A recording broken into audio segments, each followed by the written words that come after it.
తీసుకొచ్చాడు. ఒకవేళ నీకు అనుకున్న ఉద్యోగం దొరకలేదేమో, ఆశించిన వివాహం జరగలేదేమో, అనుకున్న బాబు పుట్టాలనుకుంటే పాప పుట్టిందేమో, పాప పుట్టాలనుకుంటే బాబు పుట్టాడేమో, నీ వ్యాపారం ముందుకు సాగట్లేదేమో, సాతానుగాడు అంటారు, బంధువులు అంటారు, ఎందుకు ఆ దేవుడని వెంటనే నువ్వు అనాల్సింది ఏంటి తెలుసా?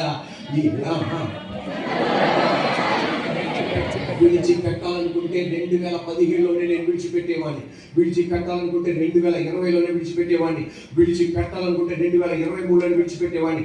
అలాంటి అగ్ని శోధన గుండా నేను వెళ్ళా, కానీ ప్రతి శోధన ఆయనే దాటించాడు, ప్రతి వేదన ఆయనే దాటించాడు, ప్రతి దుఃఖం ఆయనే దాటించాడు. ఇప్పుడు 2025లో ఉన్న ఈ సమస్య చూసి మీరు నన్ను వదిలేయమంటున్నారు. అప్పుడే వదలడానికి నన్ను వదిలేయవచ్చు, కానీ ఏ దేవుడైతే ప్రతి శోధన దాటించి నన్ను పైకి తీసుకొచ్చాడో 2025లో కూడా ఆయన దాటించి నన్ను పైకి తీసుకొస్తాడు.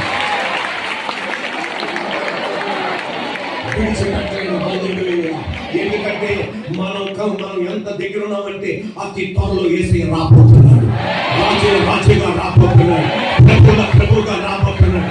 ఇంత దగ్గరే ఉన్నాం మనం, ఇంకా రక్షణ ఆయన రాకడ సమీపం ఇది అతి త్వరలోనే ఉంది.